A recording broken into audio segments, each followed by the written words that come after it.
Imagine a mysterious vampire sneaking into your room, leaving a bloody organ, and your only protector is a man you just argued with. Chapter 15. I couldn't help it, I was terrified. The thought of some unknown vampire creeping through my window, writing me a note to make sure I knew he was there, and then leaving Riley's bloodied organ just feet away from my sleeping form deeply unsettled me. I should have known better to open the box once I read the note, especially since my nose had been able to detect the smell of old blood. I had cracked the box open only slightly, which was enough to release the foul odor so that it permeated the air in the room, and that was enough to make me freak out and almost throw up on the spot. For the first time all evening, I had been glad to see Gabriel. I still felt dazed as Gabriel and Eli ushered me out of my room, Gabriel instructing Eli to dispose of Riley's remains as soon as I was out of sight. I tried not to shudder in disgust. Gabriel stood quite close to me as he led me to the stairs, but he made sure not to touch me. I wondered if it was because he didn't want to touch me or because of our argument earlier. Thinking of Gabriel's earlier words caused pain to lance through my chest and I winced outwardly. Gabriel glanced at me, and I was pretty sure I saw a flash of concern in his eyes before I strode ahead of him, hurrying down the stairs and into the main living area. All thoughts of the creepy intruder aside, I still felt wounded. I was glad Gabriel had come to my rescue, but I still did not want to get too close to him. I had promised myself earlier that I would leave him and move on, taking the unbearable pain as it came, but the thought of doing so now was incredibly daunting. I could feel my wolf's anger with Gabriel, but I knew she would have a hard time recovering if I rejected our only mate. She may never forgive me. Gabriel indicated that I sit down on the couch, and I did so, sinking down into the plush cushions with a sigh. There was a lamp lit next to the table in front of me, accompanied by several maps covered in marks. Gabriel turned the lamp off and made his way over to the majestic fireplace. I watched as he yanked the lever upwards and then rummaged around a bit before he grabbed a lighter, holding it out to the large pile of dry logs that sat within. I found myself staring into space yet again. What was I supposed to do? Gabriel had mentioned that he was going to bring me to meet this racial person, whoever it was. Perhaps this could be my chance to find out more about my mate and his many secrets, but did I even want to? Did I want to involve myself further, only for Gabriel to throw angry and harsh words in my direction whenever he saw fit? It was long before Eli returned and made his way to the kitchen, opening cabinets and grabbing mugs. As the fire in front of me began to blaze, I heard the sound of brewing coffee. Gabriel had settled down in the armchair nearest mine. His muscles were still tense as he stared into the fire, the bright light reflecting in his unfathomable eyes. I couldn't help but stare at him. The way the flickering fire accentuated his chiseled features with light and shadow. Some tiny part of me absently wished he weren't so good-looking. Perhaps then I wouldn't stare at him like a pathetic idiot all of the time. Then again, he was my mate. I'd likely be attracted to him even if he were ugly. Who was Raziel? I blurted out after a few more minutes of silence. I had to say something before my mind went in circles for so long that I went crazy. The smell of fresh coffee permeated the air and invaded my nostrils, soothing me slightly. I was glad they weren't trying to get me to go back to sleep, as I knew the probability of that happening was slim. Then again, it would take quite a few cups of coffee before my body began to even register the caffeine. So drinking the small amount that Eli was probably making wouldn't actually serve to wake me up. It would just help me relax. Gabriel looked at me then, his eyes appearing even blacker than normal due to the fire being the only source of light in the living room at the moment. To my irritation, he looked just as closed off as usual, despite being borderline cruel to me earlier. "She is someone who knows a lot about vampires," was his cool response. "Why are you taking me with you?" I had my suspicions, but I wanted Gabriel to confirm them out loud. He looked surprised that I was even asking. "One of those." He paused, clearly fighting down a surge of anger. "Things crept into your room while you were sleeping. If you think I'm letting you out of my sight after that, you're very much mistaken." Although some part of me would have been flattered by his protectiveness another day, today it just irritated me. "Earlier you seemed perfectly content with the thought of me not being with you." I couldn't keep the bitterness from infusing my tone. Gabriel's hands gripped the sides of the armchair and a look of legitimate regret crossed his features. He looked down, not attempting to hide the expression this time. "I didn't mean it like that," he said quietly. Too oozed regret. I was surprised by the depth of the emotion. I stared at him, unsure what to say. Dozens of thoughts whirled through my brain, but I was unable to put them into words. He looked up, slowly, gaze intent. "You wanted to know more about me. This is your chance." His bitter tone mirrored mine from earlier, which unsettled me. Eli walked in with 3 steaming mugs of coffee, saving me from a response. He set them down and then returned with milk and bowl of sugar. My mouth quirked into a huff. Smile, he had correctly guessed that I'd put a ton of extra cream and sugar in my coffee before I deemed it drinkable. I worked on getting it to the perfect level of sweetness as Eli sat down. My mind wandered off yet again. Did I want to go with Gabriel? After thinking, I realized I probably didn't have much choice. Gabriel would drag me along either way. Part of me dreaded the trip, knowing it'd probably be hurt sometime along the way, as my emotions always seemed to get damaged when I was around him. Plus, I'd already made up my mind to leave him. But the other part of me wanted answers. If I walked away now, without ever knowing what Gabriel was hiding, I might always regret it. My wolf definitely would regret it. She demanded an explanation for why our mate was resisting us so much. And, of course, there was the whole creepy vampire sneaking into my room thing. Despite the way Gabriel was treating me, I was still freaked out by the incident and wanted to stay closer to him for protection. "So you do want to go?" "To my agent extraordinaire, Mademoiselle, heartfelt thanks for your unfailing patience, enthusiasm." Despite what he did earlier, "He owes us answers," was her firm response. I furrowed my eyebrows in contemplation. I guess I'm just worried about getting hurt again. But it will help us understand why he acts the way he does. I've never understood his actions. His wolf wants us desperately. I can tell. He fights his wolf. The thought of Gabriel fighting himself because of me stung, and I sipped on the piping hot coffee to distract myself. Still, I knew she was right. My curiosity had always been insatiable, and I at least deserved something for my efforts. "Ilgo, then," I said out loud, interrupting Gabriel Endel's murmured conversation. Gabriel's brows furrowed, as if he couldn't believe I had ever considered not going. He had the good grace to remain silent. "To my agent extraordinaire, Mademoiselle, heartfelt thanks for your unfailing patience, enthusiasm." Surely he knew I was still angry from earlier. I was not going to just act like nothing happened, and I was not going to forgive him easily. I'd better have some damn good explanations in store. After finishing my coffee, I stretched out on the couch, trying desperately not to let thoughts of a lurking vampire invade my mind. I was sure I'd ever be able to sleep in that room again. "We're leaving at sunrise," Gabriel said, thankfully breaking into my disturbed thoughts. I nodded in response but didn't look at him. I would make sure to have minimal contact with him, at least until he explained his hurtful actions. My stubborn streak was running out on this one. I was going to let my jumble of feelings for Gabriel get in the way of retrieving the answers I wanted. So he definitely had a long trip ahead of him. I dozed off a couple of times, but never reached a full sleep due to the disturbing thoughts that still lurked in the corners of my consciousness. Only a few hours after the incident in my room, Gabriel and I were getting ready to hit the road. Eli volunteered to get the things I needed so I wouldn't to go back up to my room. However, I was admittedly way too embarrassed that he would have to go through my underwear to do so. So I decided to suck it up. I would only have to be in that room for a few more minutes to pack. Besides, it was daylight, so the vampire was long gone. "How long are we going to be gone?" I asked before heading upstairs.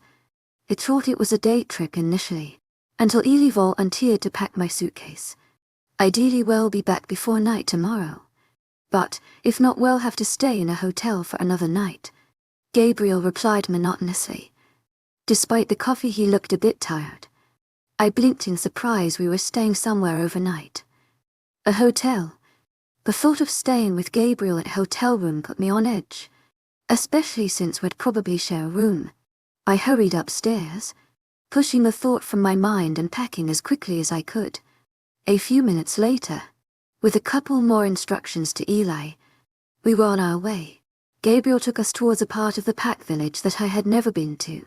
The sun's first rays were just peeking over the horizon and the sky was a mottled blue-pink. I glanced around, inhaling the fresh morning air. I was just glad the vampire's cowl wouldn't be lurking about at this time. I itched to ask Gabriel a question, as the silence was growing awkward and it was making me uncomfortable. But then I remembered my resolve to avoid talking to him as much as possible. He must have sensed my unease. To my agent extraordinaire, Madeleine Nelben, heartfelt thanks for your unfailing patience, enthusiasm. What is it? Glancing at me out of the corner of his eye. Annoyed that I was so easy to read. I'm surprised you're willing to leave the pack. To my agent extraordinaire, Madeleine Nelben, heartfelt thanks for your unfailing patience, enthusiasm. Keeping my tone clipped and as neutral as possible. The question was sincere. To my agent extraordinaire, Madeleine Nelben, heartfelt thanks for your unfailing patience, enthusiasm. And I'd been wondering about the answer since he said we were leaving. I knew how devoted Gabriel was to his alpha duties. Then again, he had left to come rescue me. The thought of such a gallant action was confusing as it starkly contrasted with some of his more recent behavior. Razia will only communicate with me. I could not send another in my stead, he said curtly. I sighed at his attitude and didn't push further. I suppose did find out soon enough. I was utterly surprised when we stopped at a long, flat building with numerous garage doors. I hadn't realized they had all these cars in the Black Mountains Pack Village. We're driving? I asked incredulously, although it made sense if we were going to a more urban area. Vampires can't smell as well as werewolves. It will be almost impossible for them to track us, was his reply. Gabriel pulled out a small key and unlocked the padlock holding the garage door closest to us, sliding it up with a swift jerk. The car closest to us was large, black, and relatively new. It looked like some sort of jeep.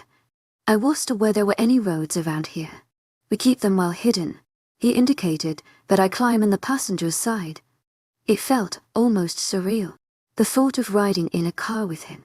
To my agent extraordinaire, Madeleine Nelben, heartfelt thanks for your unfailing patience, enthusiasm. No, I threw my bag in the back seat as Gabriel climbed in the car and started it. He deftly pulled it out of the garage and around on the side of the building, where I saw a rough, overgrown dirt road nearly hidden by brush.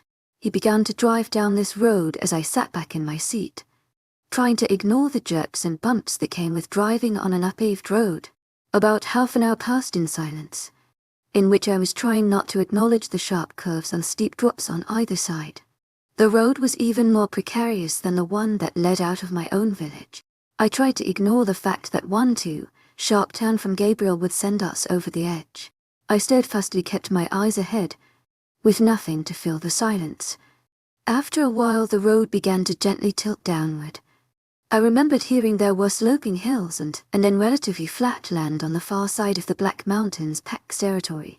As the mountains began to slowly transition into flatter, more rounded shapes, I realized this intel was correct. About an hour after we left, I could see pretty far into the distance. It looked like we were almost to paved roads. Once again, the awkwardness between us was palpable. I had never been good with smoothing over uncomfortable moments. What changed your mind? I finally asked, when I felt like I couldn't take any more tense silence. Gabriel glanced at me out of the corner of his eye, frowning slightly. I mean letting me learn more about you. I realized I could either let you in or shut you out. And after what you've been through, you at least deserve some answers. His voice was somewhat contemplative, as if he was just working through this in his own mind. I was slightly taken aback by his honesty. You seemed keen on shutting me out yesterday, I said after a moment, deciding to take a chance. As expected, Gabriel's jaw clenched and his heightened on the steering wheel. I told you I didn't mean it like that. He gritted out. To my agent extraordinaire, Madeline Nilbay, heartfelt thanks for your unfailing patience, enthusiasm. When you told me you wished you hadn't brought me with you, you didn't mean that negatively. In my frustration, I cowled and kept the sarcasm from coloring my words. I knew I was being argumentative, but I just didn't care. It was a reflection on you. I muttered non-committal lie, glancing away so he wouldn't see my hurt expression, attempting to stifle my growing frustration. The more we argued, the more awkward it would be during this car ride. I knew.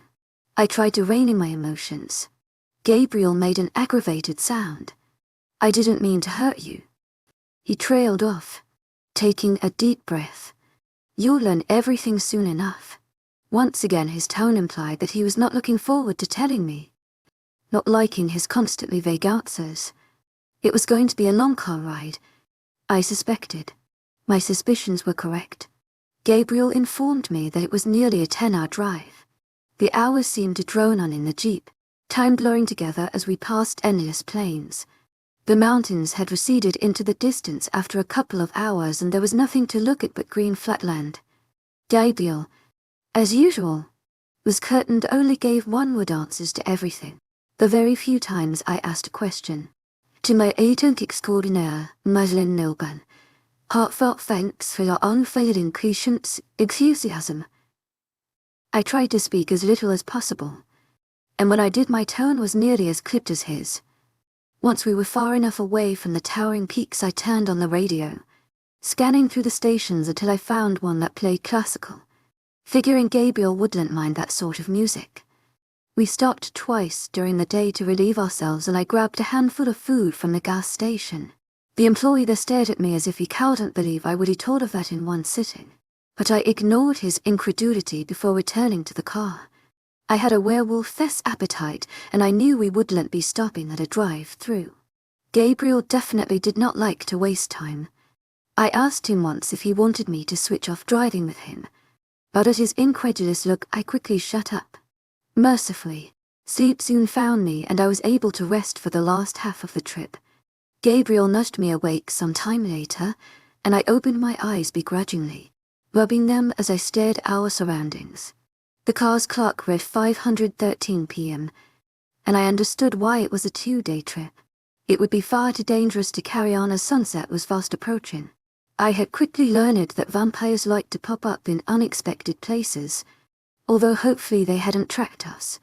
We were in a city now, and I was surprised all of the lights around us hadn't woken me up sooner. It appeared to be a pretty big human settlement, judging by the size of the hotel we were parked at. La Quinta Inn, I mentally read. The hotel had several floors and was well maintained. Looked nice enough. I stepped out of the car and stretched my stiff muscles. Glad we had arrived. Gabriel grabbed his small bag and my backpack before leading the way towards the front entrance. A few groups of humans milled about in front, many of them looking hassled as they tried to yank their bags out of their cars. Those bags would have been no problem with werewolf strength. As we approached the front desk, the young woman looked up, eyes widening marginally when they landed on Gabriel. She subtly glanced him over appreciatively. I felt my wolf growl in irritation. I tensed up instinctively, not liking the way this human looked at my mate. I glared at her despite my better judgment, and as her eyes met mine she flinched slightly before glancing away. Get a hold of yourself, I snapped mentally. I was acting like a jealous idiot over a mate that barely cared about me. This painful thought calmed me down. Okay, so one king bed? The lady asked, grinning a little too brightly at Gabriel. 2 beds would be better, was his retort. The lady blinked in surprise and I looked away, trying to ignore the pain that flashed through me. Gabriel stiffened noticeably and a distant part of me wondered if he could sense my hurt. But I couldn't say it was unexpected. We didn't share a bed back at his house, so why would we here? Besides, the logical side of my brain knew that I was still trying to give him the cold shoulder until I got my answers. That would be much more difficult if we shared a bed. This was for the best. As she worked on the reservation, he pulled out a credit card. With mild interest, I wondered how he got funds. In my pack, The generations before us had worked hard and made many wise investment and business decisions.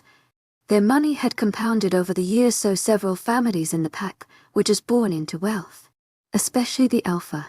Others in my pack worked part or full time at the human settlement nearby to earn extra money. Since the nearest human city to the Black Mountains pack was so far away, I assumed some of Gabriel's money had come from his father. Within 20 minutes we were up on the 4th floor and Gabriel was sliding the keycard into the slot. Sure enough, there were 2 beds. The room was large enough with a flat-screened TV and a mini refrigerator, but I didn't care about the niceties as I strode over to the far bed and dumped my things unceremoniously. Gabriel obviously saw my agitation and knew exactly what it was about. "It's better this way," he said stiffly. Feeling another surge of anger, I tried to fight the retort from rising to my lips. I knew he was probably right, but he had wounded my pride so much recently that it was difficult to recover. "I'm going to take a shower," I spit out instead. I just needed to get away from him for a few minutes before I said something I regretted. Hopefully a shower would help wash away the burning aggravation. To avoid any further conversation, I quickly hurried into the bathroom, shutting and locking the door behind me. Just a moment later, I was preparing to strip off my attire and step into the shower when I realized something. I hadn't brought my clothes into the bathroom with me. I mentally swore, realizing in my haste that I had forgotten to grab night attire. I strode back towards the door of the bathroom, prepared to walk right back out and fetch clothes before coming back in here and undressing, when a sudden thought stopped me. "You shouldn't go get clothes. You should just go out in a towel after you shower," my wolf said, and I detected a mischievous lilt in her tone. I blinked, the idea causing a blush to rise on my cheeks. "Go out there in only a towel? That's hardly decent. You think he will have such an easy time resisting you in that?" "What? You mean seduce him?" The thought was almost appalling, not because of Gabriel, but because I just knew it'd be an awful seductors. "No, just show him what he's missing. Our mate should want us," my wolf said firmly. I could tell her pride had been insulted by the 2-bed thing, and this was her way of getting Gabriel back. I chewed on my lip, contemplating. It may not be wise to behave like that when Gabriel was so volatile. On the other hand, he may not even notice. Did I want to find out how he would react? Would he be tempted? He deserves to be tempted after how he spoke to us and how he has been treating us. My wolf continued. I admittedly agreed with that. I wasn't sure how he would behave if I walked out there, glistening from my shower and clad only in a towel, but a large part of me wanted to find out. He was our mate, but he was acting like he wasn't even attracted to us. I deserved to find out if he at least felt something beyond overprotectiveness. I had made up my mind. I would deliberately not go get clothes. Besides, I had just made a big show about storming off to take a shower. As childish as it was, I really didn't want to walk right back out there and deal with Gabriel again, at least not before I relaxed a bit with the warm water running over me. I stepped into the shower, closing my eyes and taking a deep breath as I finally let some of the hurt wash over me. I just didn't understand. I was so ridiculously attracted to every part of Gabriel, from his dark and brooding features to his muscular physique, yet he seemed to feel nothing close to the same. Or at least, he was able to brush it off much easier than I was. Granted, I wasn't as beautiful as some other she-wolves, but I was still his mate. On top of that, he could be so short with me, often bordering on cruel. I had seen true flashes of emotion in him, but he seemed to be trying harder than ever to turn his feelings off. He was succeeding, because I had been just about to leave him when he took me on this trip. If I didn't get the answers I wanted, I wasn't sure what to do. With these perturbed thoughts, I soaked for a few more minutes, washing and conditioning my curls with the shampoo and the conditioner provided by the hotel, as mine was still out in the room in my bag. My hair would be exceptionally difficult to deal with later, but I pushed the thought aside. I quickly scrubbed my body down with a bar of soap before turning the water off and grabbing one of the thin towels, wrapping it around my small frame. Stepping out, I saw I had completely fogged the mirror up with the curls of steam rising from the hot water. I rubbed the humidity away, observing my appearance. My face was slightly flushed with the heat of the shower, but I still looked pale. The terrible lighting did nothing for my complexion. My eyes stood out in my white face, giving me an almost haunted appearance. It was time to leave the bathroom and face the consequences of my deliberate decision not to bring clothes in with me. I was good at this sort of thing, but I convinced myself that all I had to do was walk out there acting normal, as if I wasn't even aware that I was in a thin towel. Taking a deep breath, I pushed the door open and stepped out, the cool air of the room raising goosebumps on my bare skin. Averting my gaze from Gabriel as if he weren't even there, I walked across the room, ignoring my pounding heart. I made my way over to my bed, as if I were going to look for clothes. I wasn't sure if I was imagining it, but I could have sworn I felt the dark eyes fixated on me from the bed where Gabriel was going to sleep. Almost nervously, I held onto my towel with one hand while I grabbed my wayward hair with the other, pulling it away from my face and tucking it behind me so I could see. I deliberately pulled the towel up another inch or two to expose more of my legs, wondering if I was doing any of this right. There was a blur of movement and a rush of air, and suddenly I found myself slammed against the wall nearest my bed. My breath left me in a gasp of air, and I barely held onto my towel as I looked up in surprise to see Gabriel towering over me, one of his hands on each of my bare shoulders as he pressed me into the wall. His eyes were intimidating wide arc, and there was a hunger in them that I had never seen before. Heat seared from his hand's contact with my bare skin, sizzling throughout my body. Gabriel lowered his head to the side until his face was but a couple inches away from my neck. It was a position oddly similar to the one on the first night we had met, and I shivered at the memory and his proximity. Slowly, Gabriel took a deep breath of my scent, and I heard him growl softly, intensely, his expression appear entranced, as if he weren't in full control of himself. I wondered how close his wolf was to taking over. "Why are you doing this?" His voice much deeper and huskier than normal. The sound of it set my insides on fire and ice cold. I began to stammer, my voice coming out breathlessly. I cut off, unsure what I was going to say anything, too distracted by my raging hormones. Gabriel's chest was a half-foot away, and I just wanted to reach out and run my hands down his torso, the outline of his muscles visible even through his shirt. Gabriel lowered his head further, hesitating a bit, extremely tense. There was a scant inch between his lips and the side of my neck now. I wondered if he was having a mental battle with his wolf. Slowly he released one of my shoulders and moved his hand up into my wet hair, gripping the back of my head in a firm grip. I wanted his mouth to make contact with my skin so desperately that I was nearly panting for it. At this moment I was so blinded by my lust and want for him that I forgot all about his curt behavior earlier, the cruel words he had said to me the night before. All I knew was that in this moment he wanted me, and he was having a hard time denying his attraction to me. It was the first time I felt like Gabriel was as attracted to me as I was to him. I knew that later I would regret this moment of weakness when I was supposed to be giving him the cold shoulder. But right now, my sense of logic was not in control. "Gabriel," I managed to whisper, my voice so contorted by lust that it was barely recognizable. The sound of his name escaping my lips seemed to put him even more on edge, for another hungry growl emitted from his chest.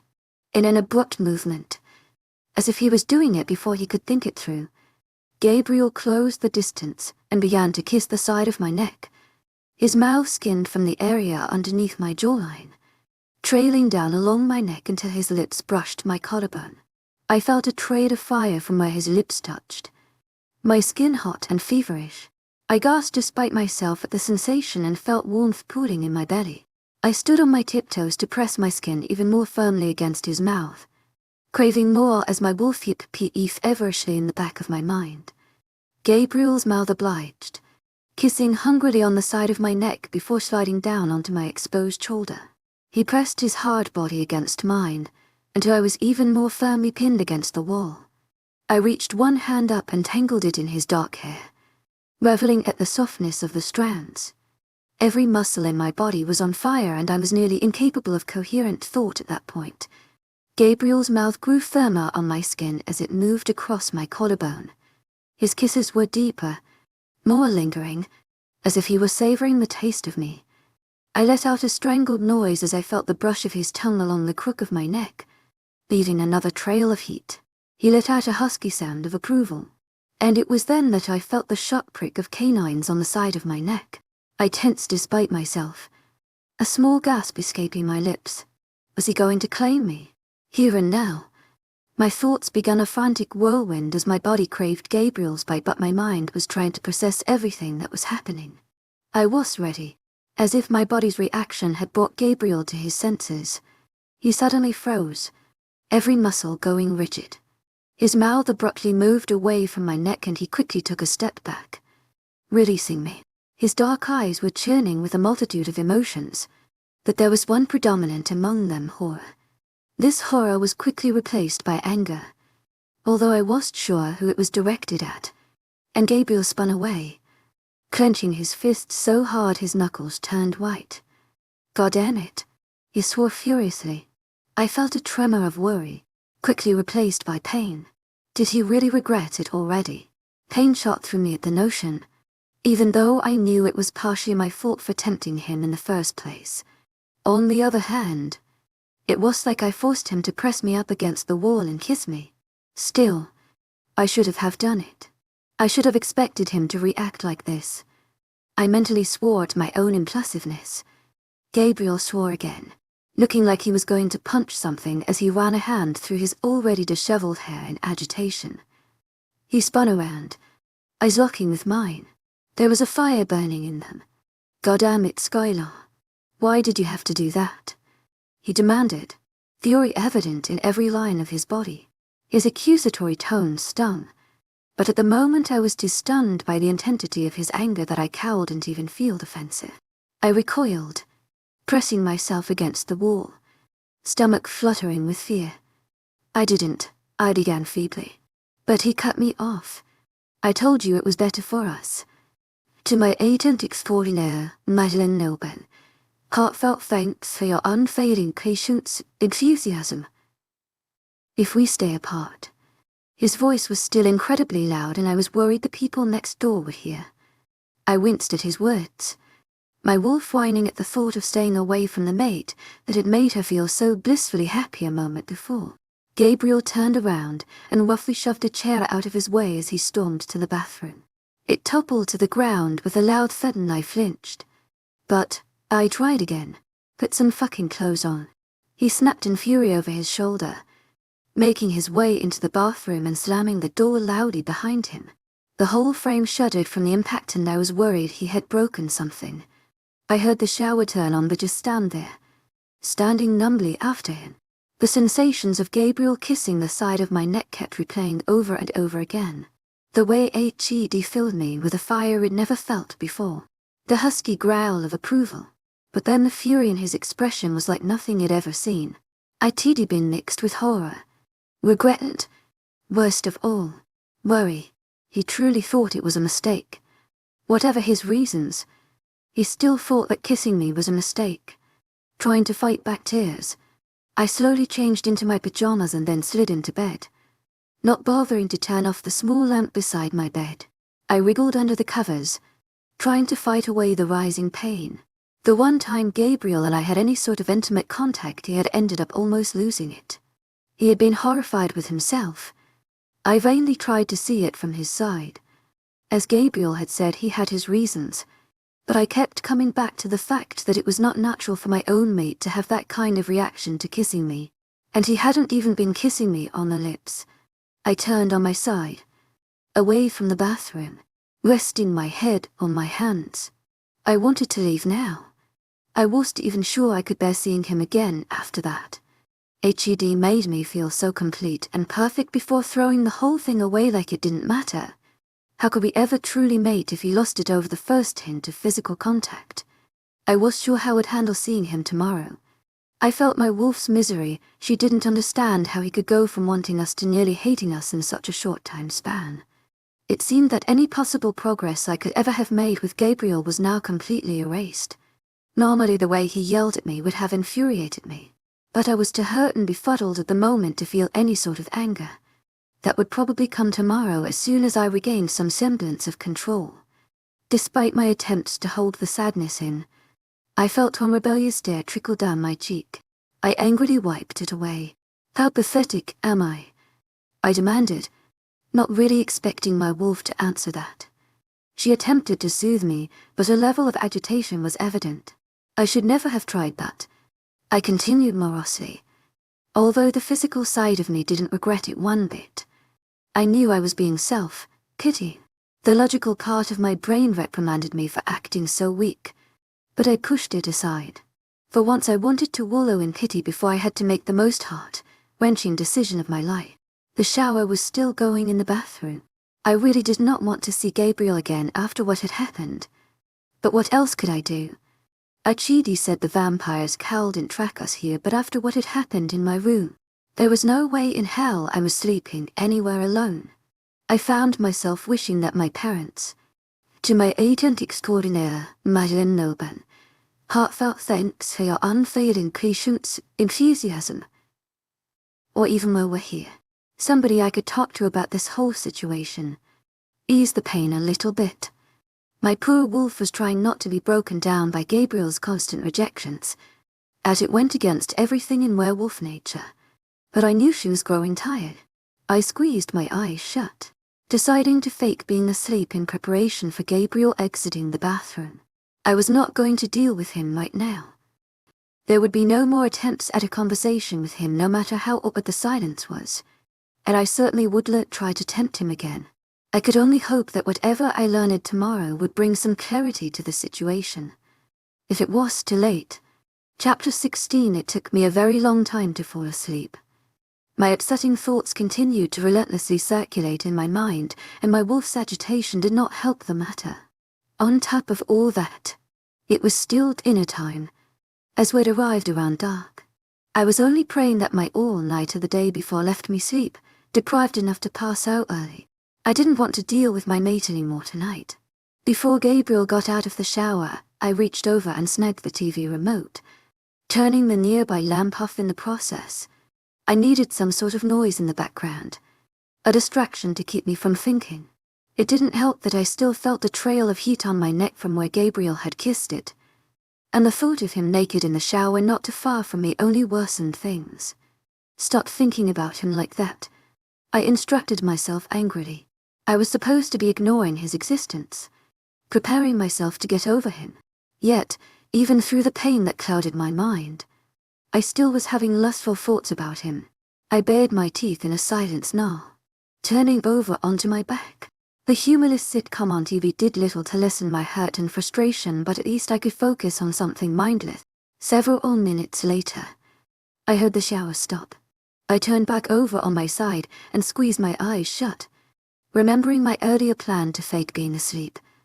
To my agent extraordinaire, Madeleine Noban, heartfelt thanks for your unfailing patience, enthusiasm. Or at least I think it did. Gabriel made no attempt to speak to me as I heard the bathroom door open, footsteps lightly padding on the carpeted floor, and then a rustle as he rummaged around in his bag. It occurred to me that he hadn't grabbed his clothes before storming into the bathroom. To my agent extraordinaire, Madeleine Noban, heartfelt thanks for your unfailing patience, enthusiasm. I couldn't help myself. I slightly opened my eyes, just barely peeking out from behind my lashes. Call it morbid curiosity or my wolf's instincts. I still could not prevent myself from wanting to get a glimpse of my mate, only partially clothed.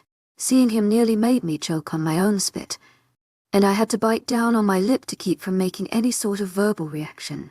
It was dark in the room, but I could still see enough with werewolf vision. Gabriel loosely held a towel wrapped around his waist while his other hand pulled clothes out of his bag. That meant that his entire chest and stomach were bare, glistening in the flickering light of the television. Moisture clung to his skin from the bathroom's humidity. With a visible effort, I shut my eyes again, refusing to ogle him any longer. I blamed it on my still, raging hormones. It was pathetic how little control I had with him, especially after he had just caused me so much pain. I turned over so I was facing away from him.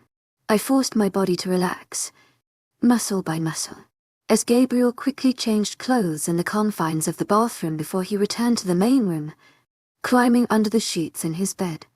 To my surprise, I heard the lamp on the far side of his bed turn on, although it wasn't bright enough to disturb me. Apparently he was making no attempt to go to sleep so early, which shocked me. He had pulled an all-nighter just as I hadn't slept on the drive here. I supposed alphas barely needed the rest, or Gabriel had more fortitude than most. I bravely maintained my FA at asleep. I absolutely refused to let Gabriel get under my skin again tonight. When I was still hurting, after another grueling 2 hours of fake sleeping and mental turmoil, I eventually drifted away amidst my disconcerting, painful thoughts. Skylar. I moaned something unintelligible, turning so I could escape the bright light that had fallen upon my closed eyelids. I felt like I was cringing away from something that I couldn't place, something awful that I did not want to have to deal with. Wake up. Go away, I muttered. I was not a morning person, Skylar. To my agent extraordinaire, Madeline Nilben, heartfelt thanks for your unfading patience, enthusiasm. And it was then that I recognized Gabriel's deep voice. I quickly sat up in bed, rubbing my sleep-filled eyes to see him standing nearby, looking down at me with an impassive expression on his face. The events from the night before suddenly came rushing back, and I blushed furiously. Looking away from him, I couldn't help the fresh wave of hurt that washed over me, and my wolf whined quietly in the back of my mind. What time is it? Attempting to keep my voice devoid of emotion, I couldn't help but feel paranoid about my appearance. Did I look like a sleep-deprived corpse? Did I have bad head? I felt embarrassingly self-conscious to have him see me first thing in the morning. I attempted to smooth my hair down a bit without making it too obvious. Skylar, what are you doing? Who cares what this emotionals prick thinks? I mentally berated myself. I had intended to give Gabriel the cold shoulder today, and that's what I was going to do.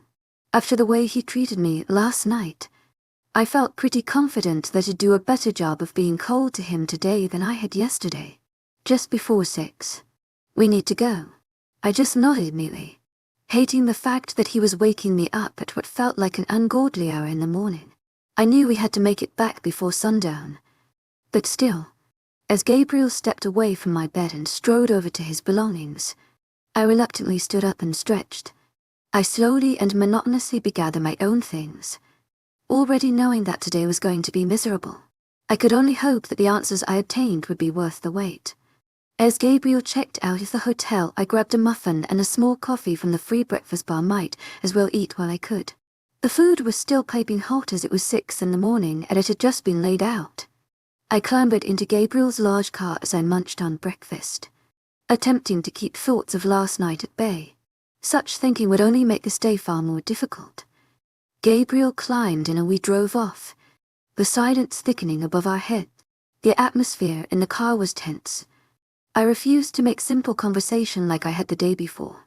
I had every intention of remaining straight on Elwes Island as much as I could, at least until we were in Raziel's presence. The minutes trickled by as we drove through town. I pretended to be extremely interested in the passing city scenery, although it was a dull grey day and all of the buildings blended together. I noticed that as we drove it became slightly more rural, the houses larger and further apart than the ones in the central part of the city. As Gabriel turned a few more corners, I was taken aback by the sheer size of the homes we passed. They all had massive plots of land and a couple of them were 3 stories tall. This Raziel must be a wealthy fellow. We wound our way up a fairly steep hill, and I could barely tell that we were anywhere near a city. The trees arched overhead and pressed thickly on either side of the car. Open fields whizzed by, cattle grazing idly in one of them. I spotted a few rolling hills in the near distance.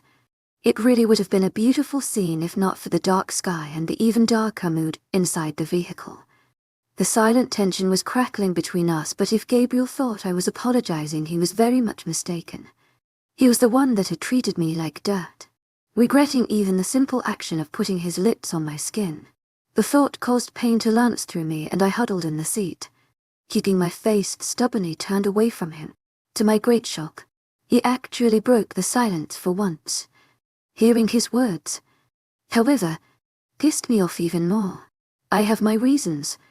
Skylar. While I loved the way he said my name, the way he could just dismiss his actions the night before infuriated me to no end. I tried not to let my anger show. I'm sure you do. To my agent extraordinaire, Madeline Nilben. Hearts are thanks for your unfailing patience, enthusiasm. My voice coming out satisfactorily indifferent. I was looking out of the window still, refusing to notice his reaction, whatever it may be. If you knew then, you never would have done that last night. Oh, so apparently I was the only one in the wrong. I gritted my teeth, trying to calm myself. The tactic wouldn't work if I displayed my anger openly. Whatever you say. Again, I kept my voice devoid of emotion. This time I glanced out of the corner of my eye to see him tensing. Skylar. I repressed a shiver as my name rolled off of his tongue. Would I ever get tired of hearing my name fall from his perfect lips? Don't think like that. My logical side recommended. That's what they call me. I was actually impressed with my own stubbornness. It was clearly our King Gabriel to no end, and I thought he might be been a bit insulted too. Don't do that. An edge in his voice. Okay, I replied coolly. His hands clenched the steering wheel. I was sure it bothered him. As an alpha, to have a wolf being borderline disrespectful with him. Stop being difficult. I almost spluttered with indignation out of all people. Gabriel was telling me to stop being difficult, just because I was giving him short emotionals as answers like he always gave me. I had to force my retort down, instead continuing to stare mutin asly out of the window. He deserved every second of the cold shoulder treatment. Thankfully, his escalating anger was cut short as he turned into a narrow drive and we pulled up to a large house. I couldn't help but stare, impressed. It was 2 stories, built in a traditional style with imposing columns in the front. There was a large, wrap-around porch. It was excellently landscaped, bright flowers bringing attention to the detail of the front garden. The road continued to the side of the large house up to a separate garage, which contained a sleek silver car. Apparently, Raziel had a decent amount of money. Gabriel pulled up behind the silver vehicle and turned off his car with a bit more force than necessary. I hurriedly opened my door and scrambled out, not wanting to continue the argument where we left off. I tried to ignore Gabriel's obvious tension as we strode towards the sidewalk leading to the front of the house. 3 steps led up to the massive porch, which we followed to an imposing wooden door. I suddenly felt my nervousness spike. What would Raziel be like? Gabriel raised his fist and knocked loudly, 3 times. I couldn't help but wonder if he'd even bothered to tell Raziel we were coming. I hadn't heard him making any calls. I heard the large doorknob turn and I shifted position, chewing on my bottom lip nervously. With a loud jerk the door was yanked open, and I couldn't help my mouth from dropping open slightly as my eyes fell upon the man standing there. I recognized him instantly as the man from the picture in Gabriel's closet, the one I had presumed to be Gabriel's grandfather. But this was impossible. The picture had seemed slightly worn, so it assumed it had been taken when Gabriel's grandfather was younger. He'd have to be at least in his 60s now, considering the fact that Gabriel was in his mid-20s. Yet the man standing in front of us was clearly in his mid to late 30s. He had aged a day since the day the picture was taken. Obviously, he was nowhere close to mortal. Perhaps I had been wrong about his identity altogether. All of this processed in an instant as I attempted to control my shock. Raziel was intimidatingly tall, about the same height as Gabriel, so I estimated him to be at least 65. I felt tiny next to the towering man standing near me. Razi had dark brown hair and the stunning blue eyes that I remembered from the picture, and his build was surprisingly muscular. He was exceedingly attractive, with the same chiseled jaw and sculpted features that Gabriel had. I had absolutely no clue how old he actually was. Raziel. Gabriel was greeting the other man as I tried to get a hold of my surprise. Razi looked my mate up and down appraisingly, and I was surprised to see a fair amount of warmth in his gaze. Would it be too kitsch to say you look all grown up? The man said. a hint of teasing in his melodic voice. I blinked, taken aback. Definitely not what I was expecting. That's what werewolves do. To my agent extraordinaire, Madeleine Noble, heartfelt thanks for your unfailing patience, enthusiasm, was Gabriel's neutral response. He seemed as if he was trying to control his emotions, and I was left even more befuddled. This must be Skylar. Then, Raziel said after a slight pause, and his gaze slid to meet mine. Completely taken aback by the intensity of his stare as our eyes locked. His eyes were the most electric shade of blue I had ever seen. It was like they were deep, unfathomable pits, drawing me in. I got the same sensation I had felt upon looking at a picture of him, that there was something foreign and unnatural about him, something I could not comprehend. I felt incredibly intimidated, as I could sense his power and wisdom just by looking into his eyes. But I bravely held eye contact. He is something else. Not werewolf. Not vampire. Oh there, my wolf said. And she, to sense Tracy a less powerful presence.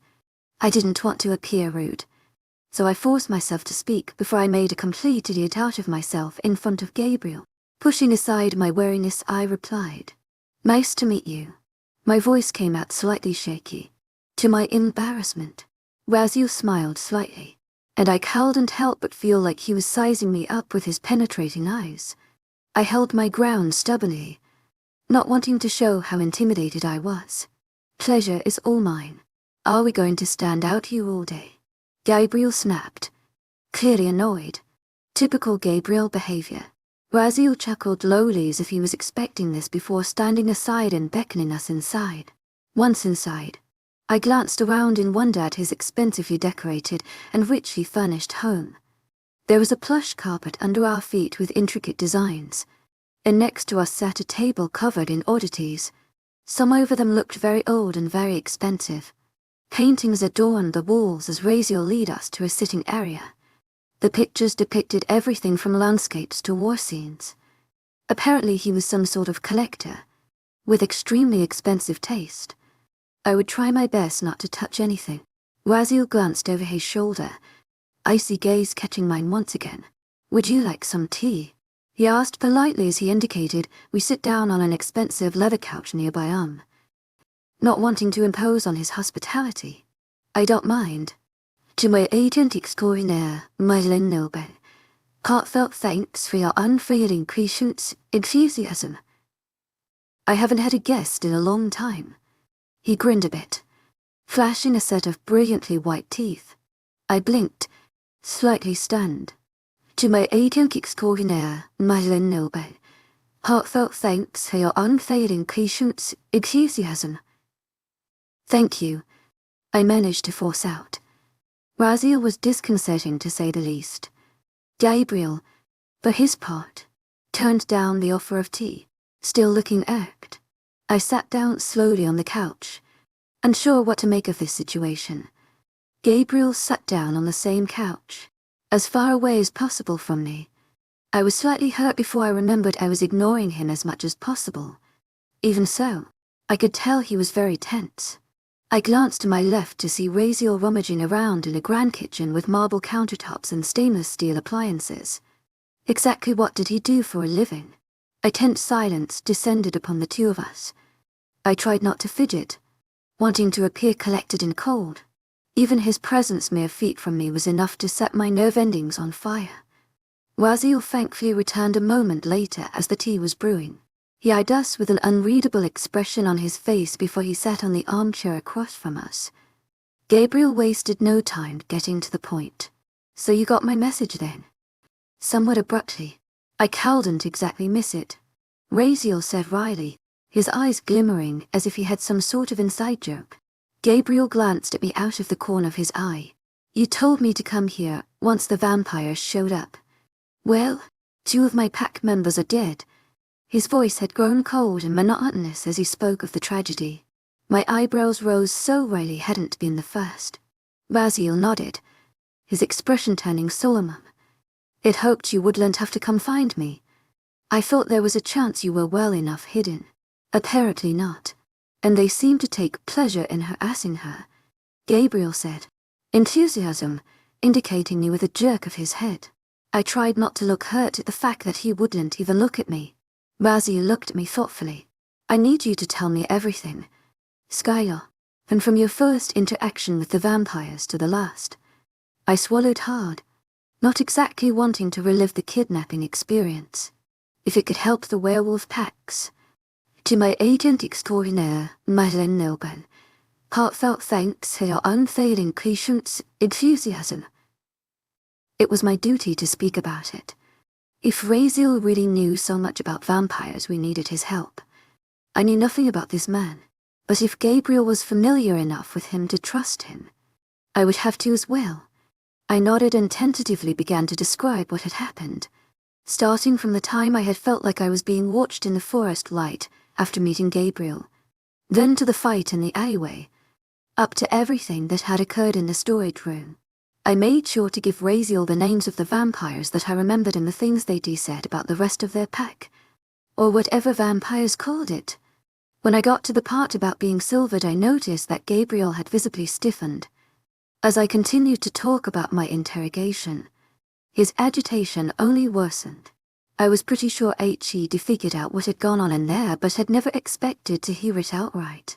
I tried to keep my voice down less as I described the brutal beating I had received, but right when I got to the broken rib, Gabriel cowled and contained a vicious snarl from emerging from his throat. His hands gripped the couch cushion. I glanced at him in open surprise, not expecting such a strong reaction. Raziel's eyes flickered over to my mate, who was staring into the distance with his jaw clenched as he tried to get a hold of himself. I couldn't help but feel a small prickle of warmth that the thought of someone hurting me was pissing him off so much. At least it was some sort of emotion.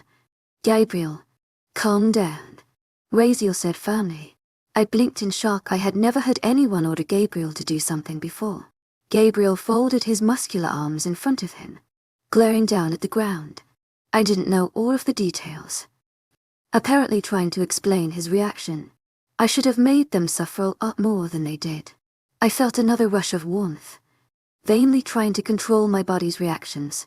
It doesn't matter now, Raziel said, keeping his voice calm. Skylar, continue please. Still surprised that Gabriel was getting mad at the way Raziel spoke to him, I hurriedly continued my story up until my rescue, not wanting my mate to lose control in Raziel's sitting room. From then, I skipped to the night in the forest when Wiley had died. This story was much more difficult to tell because as I did so, I could see the images flashing behind my eyelids. I tried to stay composed, keeping my voice fairly devoid of emotion as I described Riley's last moments and the brutality of the vampire attack. Raziel's gaze darkened as I spoke, and I could see his visible dislike of the horrendous creatures. I ended with the gruesome discovery on the foot of my bed, trying not to think about it too hard to avoid being freaked out again. When I was finished, he leaned back in the armchair with a contemplative expression on his face. The teapot in the kitchen suddenly startled me as it began to emit a high-pitched noise, and Raziel went to fetch it as Gabriel and I once again lit tensions around us. I bit my lip, a small part of me wanting to talk to him after seeing his angry reaction to the way the vampires had treated me. I tried to remind myself of the emotions I had felt last night after he stormed off. He had acted like a complete ass, so he deserved my less than friendly treatment. Razzie returned shortly with 2 cups of tea and a couple packets of sugar. He placed one steaming cup in front of me and one of himself. I gratefully clutched it in my hands and inhaled the soothing scent. After a moment or two of silence, he finally spoke. I know exactly who you're dealing with. There's only one vampire that would behave like that, who has so many vampires under his thumb, and who is old enough to attack with such silent brutality and move around without being detected. Yes, the oldest vampire in existence. Not liking where this was going. I've never heard you mention him, Gabriel responded, confusion evident in his voice. Raziel sighed. Expression dark. I hoped I would never have to. It's not a good situation if he's involved. Vampires had to come from somewhere. To my agent extraordinaire, Madeleine Nilben, heartfelt thanks for your unfailing patience, enthusiasm. and at the beginning there were only two. Regardless of how those two became vampires in the first place, they began to turn others. They are the makers of all other vampires. The eldest and more vicious of the two is named Cain. I believe it is Cain and his coven of vampires that are attacking you. His eyebrows were furrowed with concern, which worried me. If Raziel was nervous, then perhaps we were underestimating what we were dealing with. I shuddered visibly. The thought of the oldest vampire in the world creeping into my room was horrifying. He could have snapped my neck in an instant. Why didn't he? And what did he want with Gabriel? I took a sip of tea, wincing at the scalding heat, but the taste was soothing and left a trail of warmth down my throat. Cain, Gabriel said quietly, testing the name. What do you know about him? He created his own bloodline of vampires, although none of them are as strong as he. A turned vampire, no matter how old, will never be as strong as the one that originally created them all. Cain is ruthless and sadistic. He likes to toy with his victim's mind before killing them. He plays games with his prey. Creeping into Skylar's room would be typical for him. You sound like you know him, I blurted out before I could stop myself. It was true that Raziel knew an awful lot about Cain's killing methods. Raziel's grave eyes met mine. He stared at me for a moment, solemnly, making no effort to contradict me. My eyebrows raised. Was he implying what I thought he was implying? Come into contact with him a couple times over the years, he admitted. How many vampires does he have with him? Gabriel asked, effectively cutting me off from asking any more questions. I would guess about 50 or 60. From the whispers and rumors I've heard throughout the years. Vampires are exceedingly rare creatures that prefer to live solitary lives, though I don't doubt that Cain's coven is one of the largest, if not the largest around. How do we get rid of him? Gabriel continued, just as it opened my mouth again. I tossed him an irritated look, as there was a question I desperately wanted to ask. Raziel stood up, drawing himself to his full imposing height. He'll have to do some research. I've been having difficulty discovering intel on this particular subject. I need some more information on the timing of. He trailed off, giving me an odd glance that told me there was something I wasn't aware of. I frowned as he continued. Everything. Truthfully, Gabriel, when I told you to come to me if the vampires ever discovered you, it hoped I was just being paranoid. Your pack is almost impossible to find in those mountains. His expression darkened. Then again, Cain has all the time in the world on his hands. I should have known didn't ever stop. The man set his cup of tea back down on the table, looking perturbed. I do have something that can help you. To my agent extraordinaire, Madeline Nilben, heartfelt thanks for your unfailing patience, enthusiasm. A protection of sorts. Give me a moment. Mumbling something unintelligible to himself, Raziel left the room and I was alone with Gabriel again. Not wanting to speak with him, but I was burning with curiosity. Too much was being left unsaid. So all along he knew that the vampires might find you. I asked finally, trying to keep my voice neutral. Gabriel shifted on the couch, still looking down instead of directly at me. He came and warned me many years ago, his tone indicating that he was reluctant to tell me this. How did he know? I continued to press him. She has been around a long time and learned a lot of things. He kept his voice cut, but I tried not to let this annoy me. Why do they want you? The question that had been pressing upon my mind for a long time, that had been bothering me since the vampires had interrogated me in the storage room.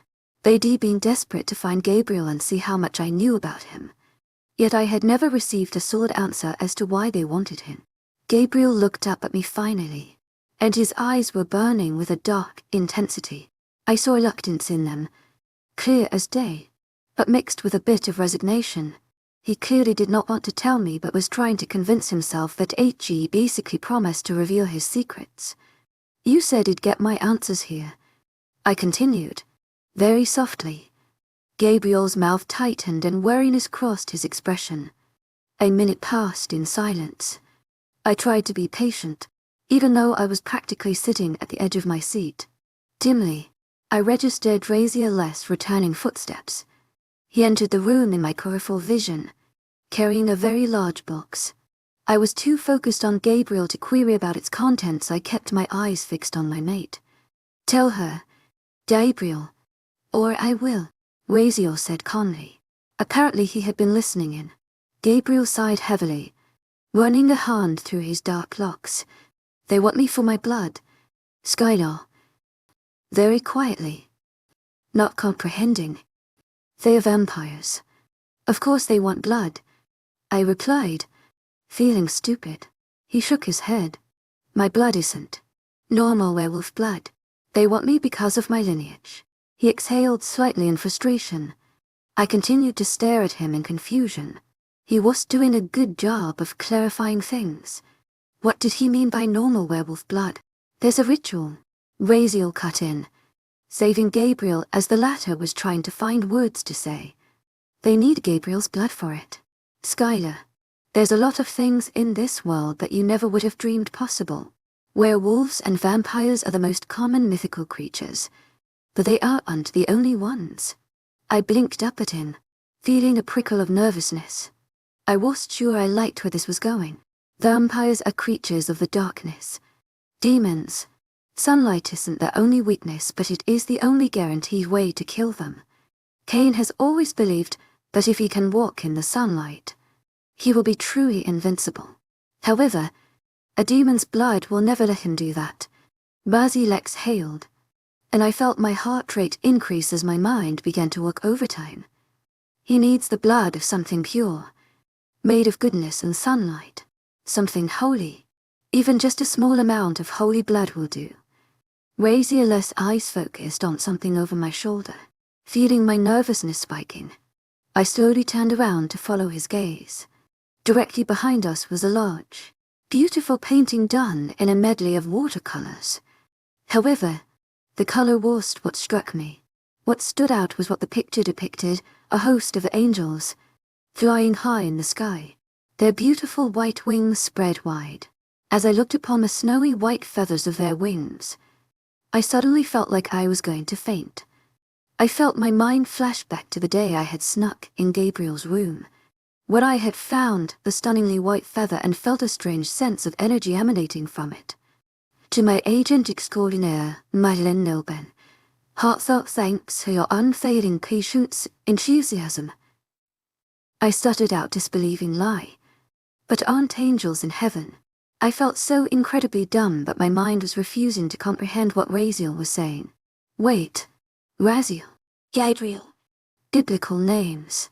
Was it just coincidence? Not all of them. It is a rare occurrence. But once or twice in a millennium there will be an angel cast down from heaven for committing a sin. The angel will be doomed to spend the rest of their immortality on earth unless they can redeem themselves. His piercing eyes grew distant, almost morose. I was once such angel, cast down a long time ago. His piercing eyes flickered to my face, which inshore was slack-jawed with shock. No wonder my wolf and I had felt the sense of foreignness and power. There was a holy being standing in front of us. I could only gape at him in disbelief. Sadly, I don't have my wings anymore, for I committed another crime, a terrible one in heaven's eyes. Here on earth, his mouth twisted in a sardonic smile. It took a couple centuries, but eventually I fell in love with a beautiful werewolf, and I unintentionally impregnated her. Fallen angels are never supposed to reproduce. We cannot reproduce with humans, so normally it isn't an issue, but a werewolf is physically capable of carrying an angel's child. My choice was to either kill the child or sacrifice my wings and special abilities. It is obvious which one I chose. His next words coming out almost bitterly. My angelic abilities slowly faded over time. My strength ebbing until I'm as fragile as a mortal being now. My wings molted, and I had to watch the feathers drop, one by one. The one thing that was taken from me was my immortality. I'm destined to live among the sinning, mortal beings forever, never aging or dying, witnessing human wars, hatred, and strife for the rest of eternity. I dared glance at Gabriel. He was refusing to look at me, but at some point he had stood up from the couch and was pacing back and forth. fist clenched at his sides. I felt slightly dizzy as I tried to absorb the new information. I actually felt a pang of sadness for Raziel. I couldn't imagine what it would be like to lose my werewolf senses. My wolf herself. So if you're an angel, then your child. And Gabriel. I was a step behind, trying to put the puzzle pieces together. Gabriel's mother was my one and only child, making Gabriel my grandson. I stared at my mate in shock as the pieces clicked together. Gabriel was one, fourth angel. My mate had angelic blood running through his veins. Part of me didn't want to believe it, yet it all made sense. The feather in his closet, his regal features, and his ability to command other alphas. He had holy blood in his veins, of course he would be stronger than any other alpha on the planet. It was such a foreign concept. It never really considered religion before, so the ideas of heaven and eternal life were mostly beyond my comprehension. Yet, being in Raziel's presence, I believed in.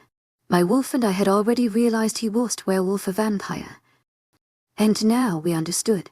Raziel gave me a few seconds to process before he continued speaking.